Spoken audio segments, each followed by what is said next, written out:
Halo sobat, kembali lagi di XA Movie. Apa kabar kalian semua? Semoga baik-baik aja ya. Sebelumnya Mimin mohon maaf nih, karena sesuatu hal Mimin baru bisa upload lagi. Kali ini kita akan mereview film yang berjudul Reskuram yang rilis tahun 2014. Diperankan oleh aktor stylish star Allu Arjun dan si cantik Shruti Hassan. Film ini menceritakan tentang kehidupan dua orang laki-laki bersaudara yang sifat mereka berbeda satu sama lain dan membuat mereka tidak pernah akur. Oke sob, daripada berlama-lama, langsung saja ke alur ceritanya.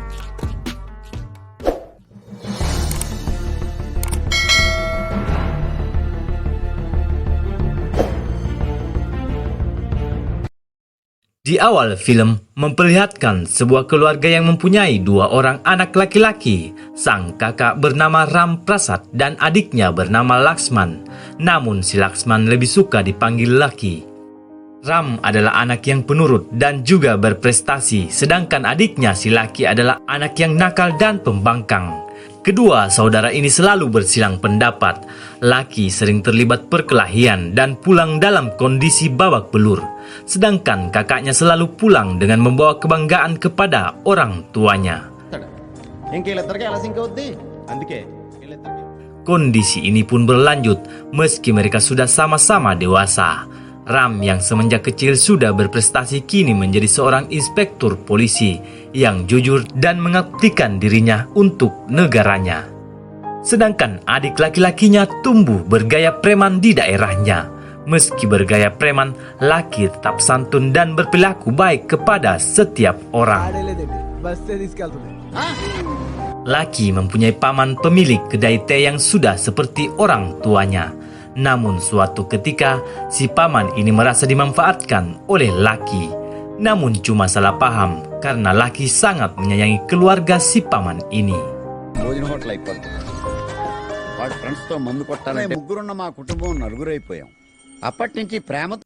Scene berpindah ke seorang preman jahat bernama Shipa Reddy.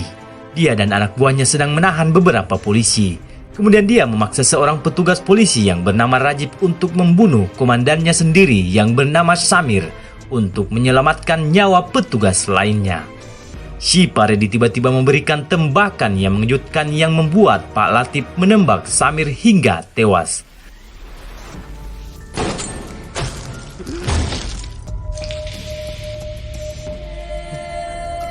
Setelah kejadian itu, petugas tersebut pun dimakamkan. Seorang lelaki tua kemudian berkata, suatu ketika, Laki pergi ke sebuah mall. Ia kemudian terjebak di dalam sebuah lift yang macet bersama seorang wanita cantik bernama Spandana. Untuk mencuri perhatian si gadis, Laki kemudian pura-pura menjerit. Namun Spandana tetap diam dan tidak menunjukkan reaksi apa-apa. బాడీలో ఏ స్పందన లేదు, పేరు మాత్రం స్పందన ఉంది. మీకు పావునంటే పడతాయా? అతనంటే నవ్వు లేదు. నేను నవ్వాను. నవ్వారా? Setelah ditanya, gadis itu lalu menjelaskan bahwa sebenarnya di dalam hatinya dia menjerit lebih keras daripada si Laki. Namun dia tidak bisa mengekspresikan dan hal itu membuat Laki jadi merasa aneh. Scene berpindah saat Ram baru pulang dari kantornya. Ia mendapati adiknya Laki sedang berleha-leha dengan teman-teman berandalannya. Laki kemudian memanas-manasi kakaknya itu dengan berkata bahwa kakaknya itu tidak punya teman dan hanya hidup kesepian. Sontak perkataan si Laki membuat Ram terpancing. Ia lalu memanggil bawahannya dan mengajak minum-minum juga di rumahnya. మనమందరం friends. కూర్చోండి. అక్కడ cheap లిక్క, ఇక్కడ costly స్కార్. Si Laki juga memanggil teman-teman wanitanya dan mengajaknya pesta di rumah. Ram dan kawan-kawannya yang terlanjur mabuk akhirnya tergiur dan ikut berjoget bersama wanita-wanita itu. Belum puas menjahili kakaknya, Laki kemudian menelpon atasannya Ram dan menyuruhnya datang ke tempat itu. Atasannya pun datang dan memarahi Ram beserta anak buah lainnya. Atasannya berkata kalian telah mempermalukan kepolisian. Ram sangat marah saat itu. Ia mengatakan bahwa Laki telah mempermalukannya, maka berhati-hatilah. Keesokan harinya, Laki yang berada di sebuah bank bertemu lagi dengan Spandana. Namun saat sedang bertransaksi, sekelompok perampok tiba-tiba menerobos ke dalam bank. Perhatian perampok kemudian tertuju kepada Spandana karena ia sama sekali tidak menampakkan raut wajah ketakutan dan terkesan bersikap datar-datar saja. నేనంటే భయం లేదా నీకు? అందుకే కదండి ఇంత బాగా Hal ini pun membuat perampok tidak fokus dan hanya memperhatikan Spandana. Sampai akhirnya polisi pun datang dan perampok pun dilumpuhkan. Laki lalu bertanya terkait keluarga dari Spandana. Ia pun bercerita bahwa ia anak dari Bem Prakes, seorang pengusaha kaya raya di daerah itu. Dan mulai saat itu, Laki sering bertemu dengan Spandana yang membuat benih cinta di antara mereka mulai berkecambah. Di sisi lain, terlihat para menteri yang sedang melakukan sidang. Mereka sedang membahas tentang si Faredi yang jahat agar dicekal dalam pemilihan nanti. Tiba-tiba, orang yang tengah dibicarakan pun datang. Si Faredi datang membawa makanan untuk para menteri. Saat salah seorang menteri yang menolak untuk mengikut sertakannya dalam pemilihan berbicara, ia menyumbat mulut sang menteri dengan kue putu hingga penuh. Mereka akhirnya menyetujui si Faredi untuk ikut pemilihan caleg tersebut. Saat si Faredi beranjak dari kantor kementerian itu, dia mendapati seorang yang membawa reklame penolakan si Faredi untuk ikut pemilihan. Saat anak buah si Faredi akan menghajar orang itu, Ram tiba-tiba datang dan menghajar anak buah si Faredi.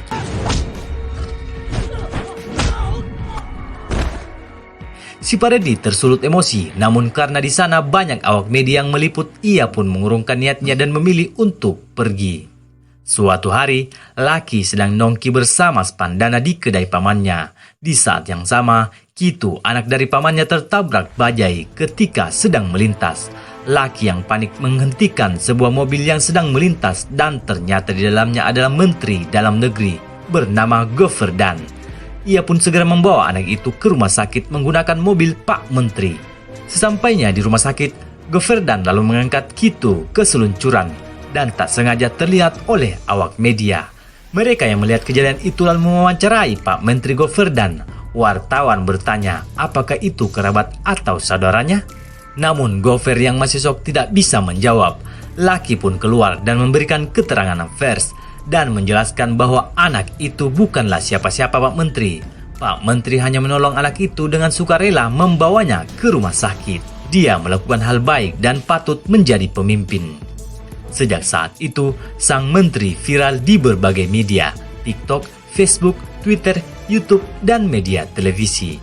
Masyarakat menyambut hal yang positif ini dari seorang pejabat negara. Gover sangat berterima kasih kepada Laki karena membuat dirinya viral dan dicintai masyarakat. Setelah itu, Laki membayar semua biaya rumah sakit Gitu.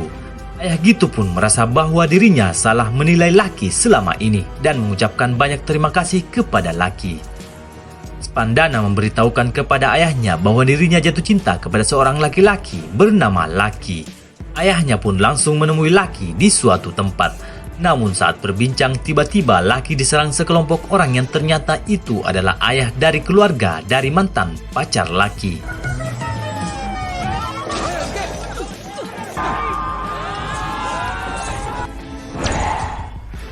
Kejadian itu membuat ayah Spandana kebingungan.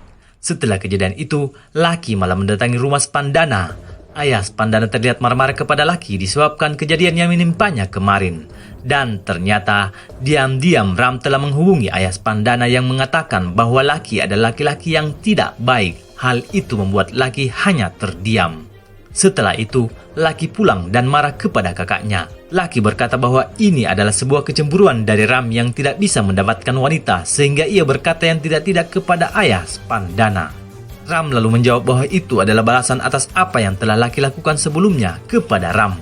Akhirnya, mereka pun bergulat dan di saat yang sama ayahnya datang dan memisahkan mereka berdua.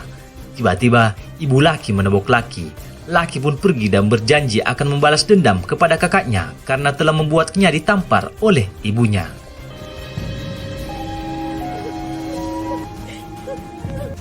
Suatu ketika, Ram diberikan bukti oleh seseorang atas kejahatan si Faredi. Namun di sisi lain, seorang menteri menghubungi si Faredi yang mengatakan bahwa seorang polisi akan mengungkap kejahatannya. Si Faredi kemudian menelpon anak buahnya untuk menghabisi Ram dengan menghadangnya di sebuah jalan lalu menabraknya. Saat Ram menuju ke kantornya, ia terjebak macet dan saat ia keluar dari mobil untuk mengatur kemacetan itu, tiba-tiba Lucky dan teman-temannya membawa mobil Ram sebagai pembalasan dendamnya kepada kakaknya itu.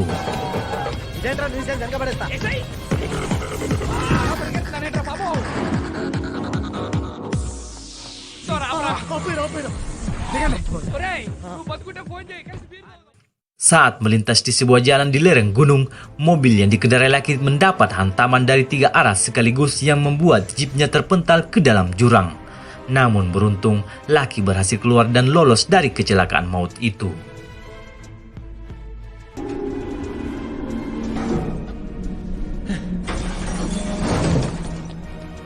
Mobil itu pun hancur dan terbakar bersama barang bukti kejahatan si Faredi. Lucky lalu mendatangi para supir suruhan si Faredi itu dan menanyakan kenapa mereka mau membunuhnya. Mereka pun berkata bahwa mereka bermaksud membunuh polisi Ram Prasad. Mendengar hal itu, Lucky pun mengamuk dan menabuk mereka semua hingga babak belur.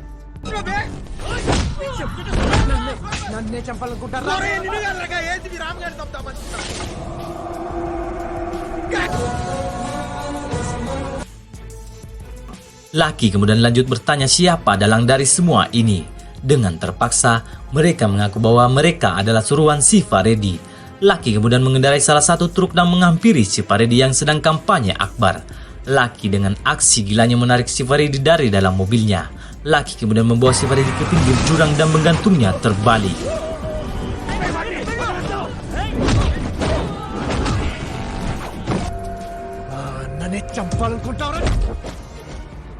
Ia lalu mengingatkan si Faredi untuk tidak mengganggunya serta keluarganya. Apalagi saudaranya Ram kemudian melanjutkan memberi tendangan penalti ke kepala si Faredi.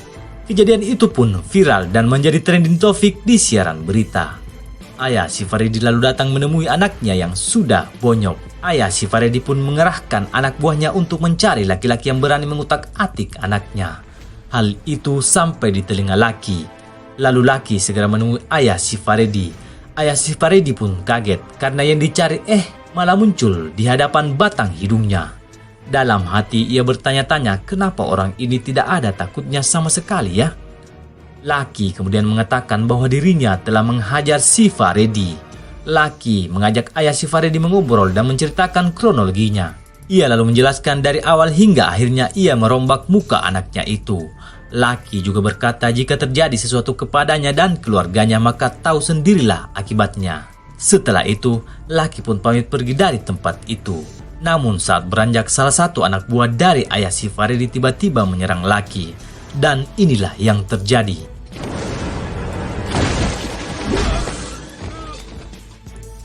Kepala si penyerang pun dikipas sampai adem. Lucky pun pergi dengan damai.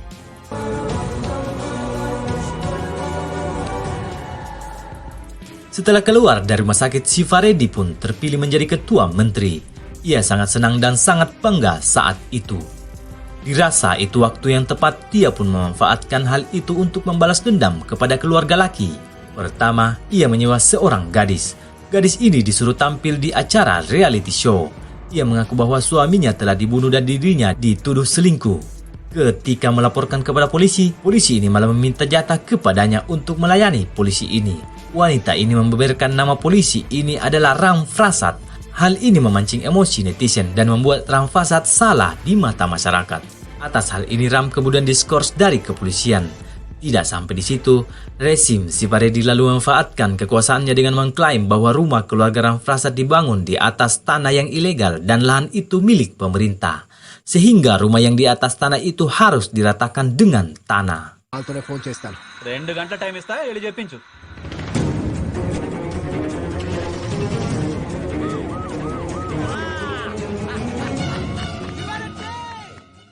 Ram kemudian diberitahu bahwa orang yang telah mencuri mobil jeepnya adalah Lucky.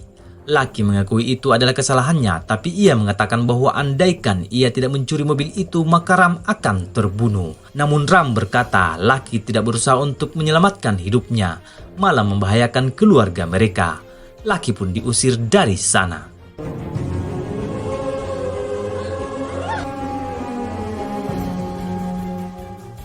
Setelah kejadian itu berlanjut, Laki diculik oleh si Faredi dan ditabok secara brutal kemudian ditinggalkan tergantung di pohon seperti yang telah ia lakukan kepada si Faredi sebelumnya. Si Faredi juga mengancam Laki. Alangkah kagetnya si Faredi karena Laki malah balik mengancam yang membuat mereka takut dan pergi meninggalkannya tergantung.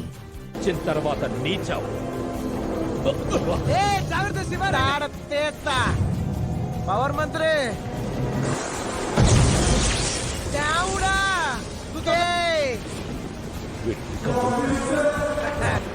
రేయ్ వర్షం పడుతుంది జాగ్రత్తగా డ్రైవ్ చేయరా రేయ్. Laki pun berhasil lolos dan berencana untuk membalas dendam kepada si Faredi dengan bantuan dari Menteri Dalam Negeri si Goverdan yang berhutang budi kepada Laki.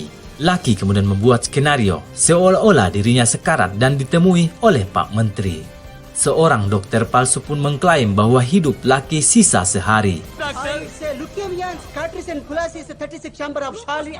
పోయే స్టేజ్ లో ఉన్నాను sir.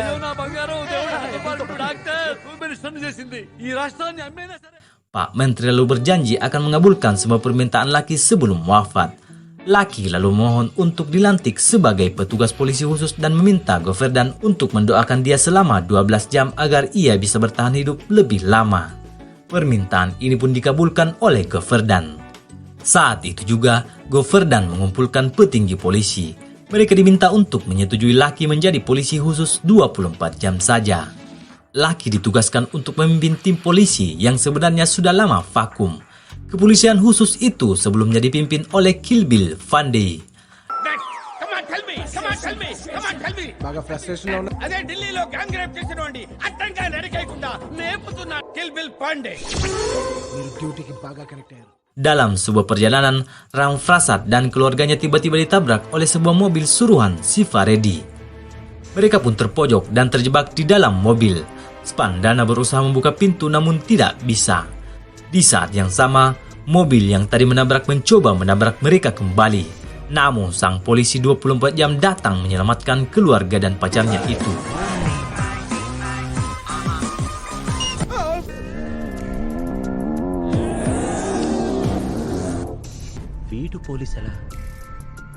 Menyusul setelahnya Kill Bill Pandey dan pasukannya datang membantu.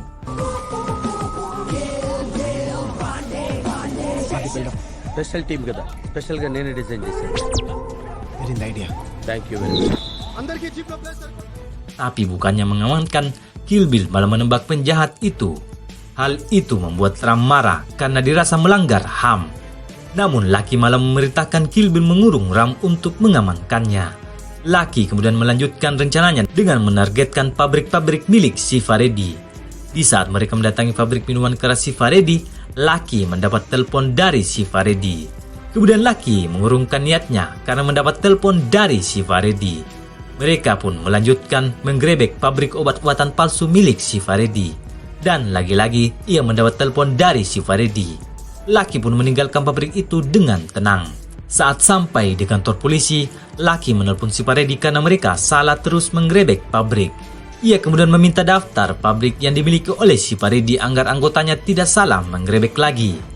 Si Faredi pun mengabulkannya karena dia tidak tahu bahwa polisi itu adalah Laki. Kill Bill pun diperintahkan untuk pergi mengambil daftar itu.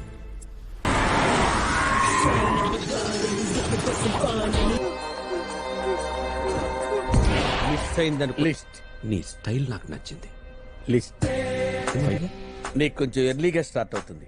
Cute boy. Sebelum pergi dari tempat itu, Kill Bill menunjukkan kekuatan Super Saiyan di hadapan orang-orang itu dengan memukul sebuah mobil hingga bangnya copot.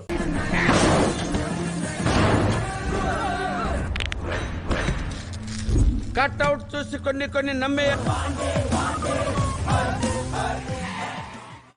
Setelah daftar itu sudah ada di tangannya, Laki lalu memerintahkan menghubungi semua media dan menyuruh mereka mengikuti polisi khusus itu. Operasi itu pun dimulai dengan melibatkan semua media.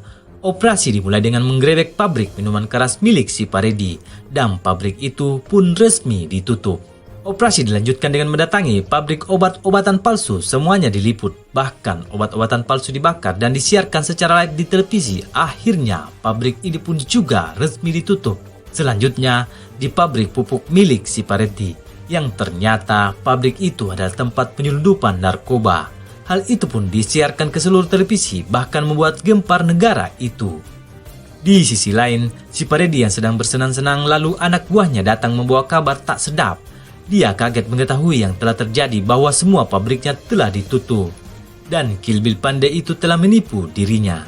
Shiva langsung menelpon Kill Bill, namun dia tidak tahu kalau orang itu sedang bersama awak media. Kill Bill pun mengkonfirmasi apakah pabrik yang digerebek itu adalah milik dari si Paredi. Si Paredi yang tidak tahu bahwa suaranya tengah didengarkan awak media pun mengingatkan bahwa itu semua adalah miliknya. Awak media akhirnya tahu bahwa itu semua bisnis ilegal milik Menteri si Paredi. Kill Bill Pandai lalu berkata, "Lu N." Si Paredi lalu menghubungi Menteri Dalam Negeri Govardan. Namun Govardan sedang berdoa di sebuah kuil selama 12 jam untuk keselamatan Lucky. Lucky menugaskan anggotanya untuk membuang handphone Govardan agar susah dihubungi. Lucky kemudian menghubungi semua menteri yang ada di negara bagian itu dan mengatakan bahwa semua telepon disadap bila menerima telepon dari si Paredi. Si Paredi yang merasa panik karena semua menteri tidak ada yang mau menerima telepon darinya. Polisi khusus yang dipimpin Kill Bill kemudian melanjutkan operasi dengan menggerebek sebuah gudang penyelundupan senjata dan pabrik itu pun ditutup. Berlanjut ke sebuah konstruksi bangunan yang saat itu sedang dibangun. Dengan sigapnya polisi khusus ini merubuhkan bangunan itu dengan bom hingga rata. Wanita yang pernah memfitnah Ramprasad pun ditangkap dan dipaksa membongkar orang yang telah menyuruhnya. Ayah si Paredi pun ditangkap karena ikut mendukung kegiatan anaknya. Media pun menyerbu kediaman si Paredi untuk meminta penjelasan darinya. Namun si Paredi justru kabur dari rumahnya.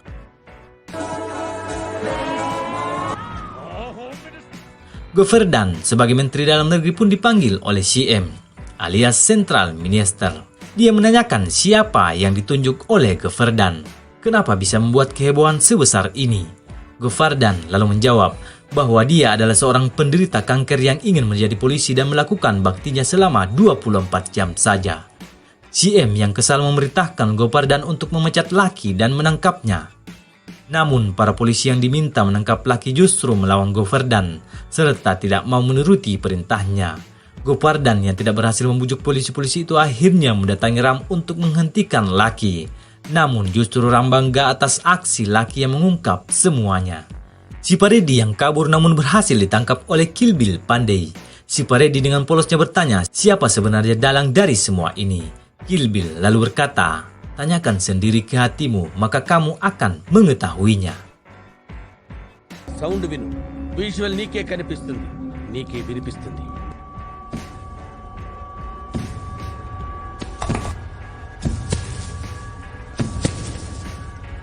Tiba-tiba datanglah si Lucky. Lucky dan Shiva pun bergulat. Awalnya Lucky kalah duel, namun tak lama Lucky berbalik menabok Shiva dan misi Lucky pun berhasil.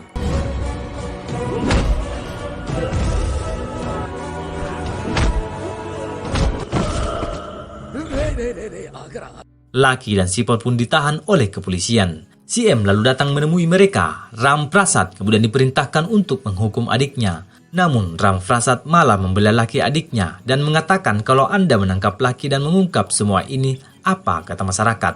Akhirnya Menteri Dalam Negeri dan CM berkompromi dengan mereka berempat termasuk juga Lucky. Mereka sepakat untuk mengatakan bahwa semua ini untuk membuat nama pemerintah jadi baik di mata masyarakat. Lucky kemudian ditawari untuk menjadi polisi sungguhan. Tapi Lucky menolak dan mengatakan kakaknya saja yang jadi polisi karena dengan adanya kakaknya pun sebagai polisi yang jujur negara ini akan menjadi lebih aman. Lucky hanya meminta sebuah hadiah visa ke luar negeri untuk liburan dan film pun tamat. Sekian dulu dari XA Movie.